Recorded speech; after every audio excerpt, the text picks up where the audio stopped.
O livro de Enoque é o maior exemplo que temos de uma literatura derivada quando se trata da Bíblia cristã. Com mais de 100 capítulos, ele é baseado em um personagem bíblico bastante misterioso, Enoque. A Bíblia hebraica tem muito pouco a dizer sobre ele. No livro de Gênesis, ele aparece brevemente na árvore genealógica de Adão, como o pai de Matusalém e de várias outras crianças. O texto simplesmente diz, abre aspas, Enoque andou com Deus, depois não foi mais visto, pois Deus o levou. Como assim? Deve haver mais alguma informação sobre isso. O que significa apenas Deus o levou? Bom, assim como nós, os judeus e os cristãos primitivos raramente ficavam satisfeitos com passagens bíblicas vagas, o que nos leva ao seu famoso spin-off, o livro de Enoque. Este texto era tão popular entre os primeiros cristãos que vemos citações a ele até no Novo Testamento. Por exemplo, o penúltimo livro de Judas faz uma referência direta a Enoque no capítulo 1, versículo 9. Mas, para um livro tão popular entre os judeus e os cristãos antigos, por que hoje em dia poucas pessoas o conhecem? Vamos lá. O que é o livro de Enoque e o que ele realmente diz? Em primeiro lugar, não é apenas um livro de Enoque. Na verdade, quando se fala o livro de Enoque, geralmente estamos nos referindo ao primeiro Enoque. No entanto, também existe o segundo e o terceiro Enoque. Esse vídeo se concentrará principalmente no primeiro Enoque. Outra consideração é que chamar isso de livro de Enoque é um tanto quanto enganoso. O primeiro Enoque é uma compilação de vários textos distintos. Existem algumas emendas bem perceptíveis e algumas rupturas abruptas entre as seções. O primeiro Enoque tem 5 seções principais e 2 apêndices. As seções mais antigas do texto provavelmente remontam ao século IV ou III a.C. No entanto, os manuscritos mais completos do texto datam do século XV ou XVI. Eles foram escritos em etíope. O etíope é uma língua semítica e ele tem um parentesco direto com o hebraico, o árabe e o aramaico. Um dos principais idiomas falados na Etiópia é o etíope. Caracas. Que é uma língua litúrgica da Igreja Ortodoxa Etíope. É como se fosse o latim para os católicos. Então, aqui você pode ver que o livro de Enoque ele teve uma longa jornada desde a época que foi criado e escrito até a sua primeira compilação que conhecemos até hoje. Provavelmente, Enoque foi originalmente escrito em aramaico, antes de ser traduzido para o grego e finalmente para o etíope. Grandes trechos da versão aramaica de Enoque foram encontrados entre os manuscritos do Mar Morto. Um dos fragmentos desse manuscrito contém várias seções de Enoque, o que mostra que as diferentes seções já circulavam como um compilado no primeiro século depois de Cristo. Existem mais de 90 manuscritos diferentes do primeiro Enoque, e alguns desses manuscritos têm grandes diferenças em comparação com as versões anteriores. É por isso que, se você for ler por conta própria, é muito importante encontrar uma tradução acadêmica que tente levar em conta todas as variações dos manuscritos e seus contextos históricos.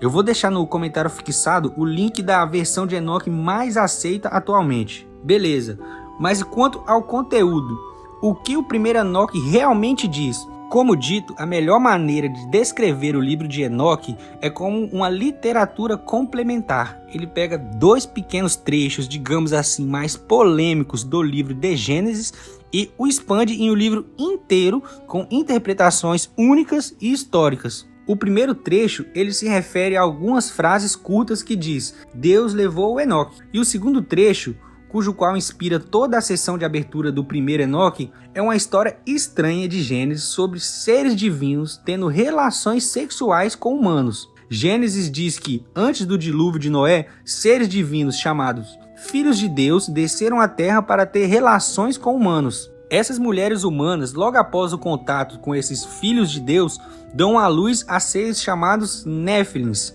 O texto diz que esses Néfilins eram poderosos homens antigos e guerreiros de renome. E é isso, nada mais. não há mais nenhuma menção de quem eram esses Néfilins ou as suas proezas memoráveis. Não há mais nenhuma história profunda sobre esses filhos de Deus no livro de Gênesis. E você sabe o que isso significa? Foi a deixa perfeita para o spin-off de Enoque, pegando essa lacuna que faltava no livro de Gênesis e expandindo para um livro único e gigantesco. Essas poucas passagens do livro de Gênesis posteriormente se tornaram o livro dos vigilantes, onde esses filhos de Deus não eram mais apenas uma categoria vaga de seres celestiais, mas toda uma sociedade de anjos caídos, denominada os vigilantes, que eram lideradas por um chefe chamado Samiasa. Então esse pessoal aí começou a fazer um estrago tremendo na terra. Enoque diz que os gigantes começaram a matar os homens, devorá-los, então mataram todas as bestas e beberam seu sangue. Essa mesma seção também descreve os vigilantes como anjos astutos nas artes sobrenaturais e que depois ensinaram essas malandragens para os seres humanos. No capítulo 8, diz que o vigilante Akazari ensinou armas de guerras para a humanidade, Samiasa ensinou feitiçaria e os outros ensinaram os humanos como fazer astrologia. Enquanto os vigilantes e os Néfilins continuam a devastar a terra e poluir os humanos com conhecimentos sombrios, a história culmina com a humanidade clamando a ajuda de Deus. Em resposta, Deus envia 4 arcanjos para resolver a situação. Ele instrui um a avisar Noé sobre o dilúvio, outro a prender o anjo caído Isaías e lançá-lo às trevas. A Gabriel, Deus ordena que destrua os Néfilins com um trecho bastante enfático, dizendo a Gabriel para ir atrás dos bastardos, dos mestiços e dos filhos da miscigenação e destruir todos os filhos dos vigilantes. E finalmente Deus imbui a Miguel a missão de aprisionar o rei dos vigilantes, Samiasa. Nessa mesma história, Deus envia o próprio Enoque como mensageiro a fim de comunicar aos vigilantes que eles estão prestes a serem exterminados. As seções restantes de Enoque contêm principalmente profecias e visões, mas em vez de resumir cada seção, eu vou focar nos principais temas que permeiam essas profecias. Quais seriam elas? Elencando as principais, nós temos a expectativa de um Messias, o julgamento final, a salvação, a ressurreição e as jornadas celestiais. Todos esses são pontos marcantes do contexto histórico do primeiro Enoque. Aqui vale ressaltar que o termo literatura apocalíptica é atribuído pelos estudiosos a um conjunto de textos que se tornaram extremamente populares entre os judeus da época. Estes eram textos que geralmente descreviam visões místicas do céu, onde um anjo revelaria a um profeta o fim dos tempos ou um julgamento eminente do mundo, uma espécie de juízo final. Enoque é um dos textos apocalípticos judaicos mais antigos, até mais antigo do que o famoso texto de Apocalipse do livro de Daniel. Isso quer dizer que, se seguimos o consenso acadêmico de que o Apocalipse de Daniel foi escrito durante a era helenística, que remonta ao século II d.C., muitos termos comumente associados a Daniel como Filho de Deus, Messias, podem ser encontrados primeiro no livro de Enoque. Em um capítulo, Enoque tem uma visão na qual surgiria um filho de Deus, ele seria um guia para os justos, uma luz para a nação, e todos os habitantes da terra se curvariam e adorariam a ele.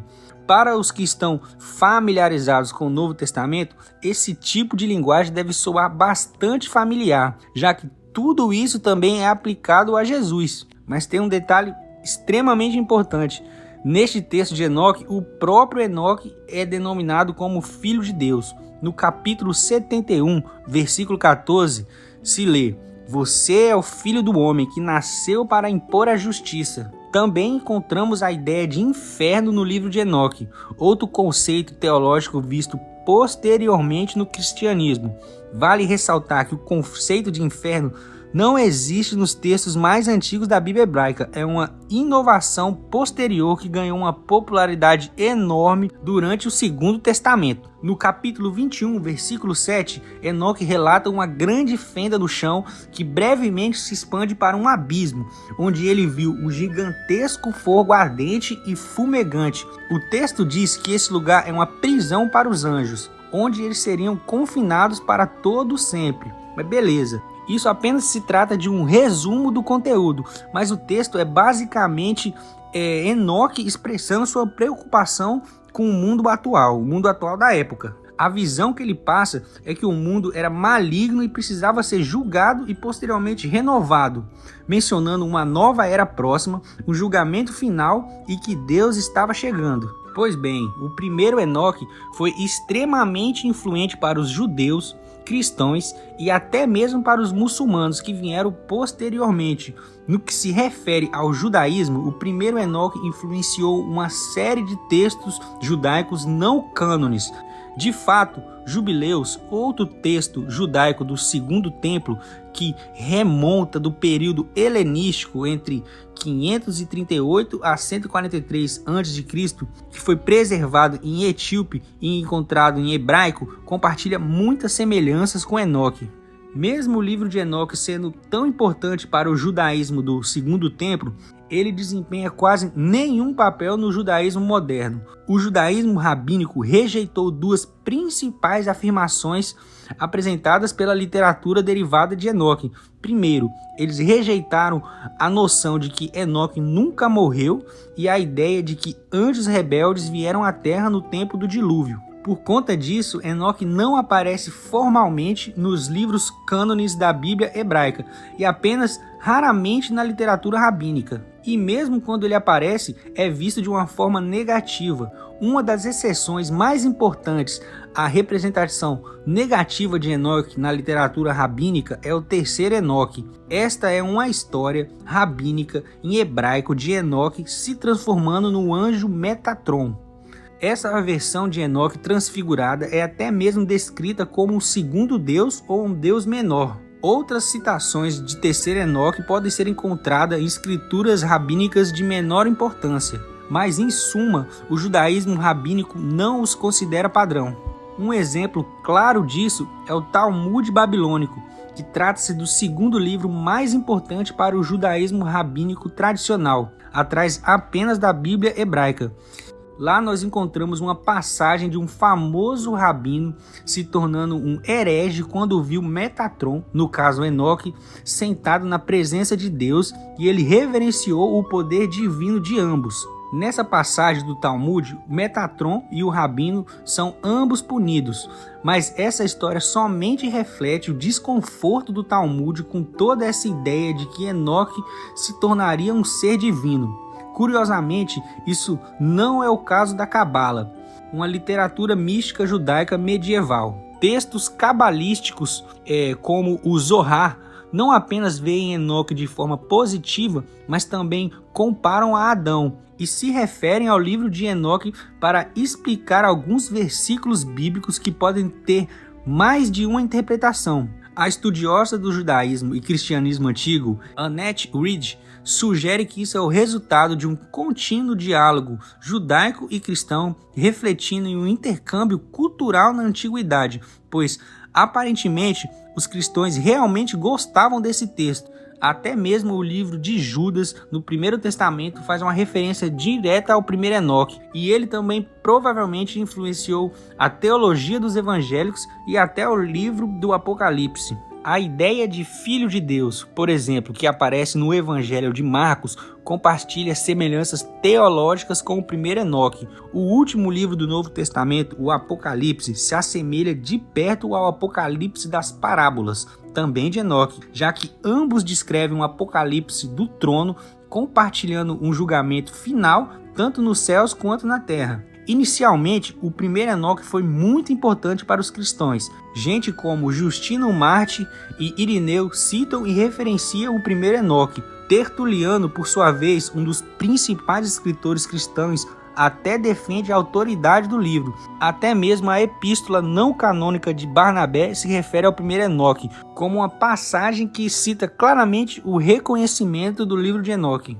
Mas aparentemente, do século IV em diante, Enoque caiu em desgraça, e por volta dessa época, grandes nomes da Igreja Católica como Agostinho e Jerônimo o rejeitaram. No século VII ao século VIII, o primeiro Enoque só permaneceu popular na Etiópia, o que ainda é verdade até hoje. como parte do cânone bíblico da Igreja Ortodoxa Etíope, com mais de 81 livros. O cânone bíblico é muito mais amplo no cristianismo etíope, em comparação com outras vertentes do cristianismo, e ao incluir Enoque, o livro deixou um legado profundo nos cristãos etíopes. Mas Enoque não foi apenas importante no judaísmo e no cristianismo, ele também aparece em tradições islâmicas antigas. O profeta Idris é mencionado 2 vezes no Alcorão. Idris é comumente associado a Enoque, embora alguns também o associem ao profeta Elias. Muitos estudiosos muçulmanos debatem o significado de elevado a uma estação sublime, frase atribuída a Idris. Em um hadith, que são ditos relacionados a Maomé, o profeta relata que encontrou com Idris no 4º céu durante uma ascensão milagrosa pelos 7 céus. Outros especialistas sugerem que estação sublime significa que Idris foi diretamente levado vivo por Deus, o que é idêntico ao texto de Gênesis. Aqui percebemos que, mesmo Enoque tendo ganhado apenas uma breve menção em Gênesis, esses pequenos trechos inspirou um livro inteiro que continua a influenciar tradições religiosas por séculos. Os primeiros cristãos, os primeiros muçulmanos, os primeiros cabalistas judaicos e os cristãos etíopes, e por aí vai. Mesmo que poucas pessoas vivas já tenham lido o livro de Enoque, as ideias apocalípticas atribuídas a ele, como o inferno, a salvação, o Filho de Deus, a vinda de um Messias, criaram uma base para o que temos hoje na teologia cristã. Mas e vocês? O que vocês acharam? Eu sei que é um material extremamente denso, porém muitíssimo interessante. Para finalizar, eu só peço a vocês que cliquem no botão aí do gostinho. Deixa o like aí, rapaziada. Deixa o like. Até breve.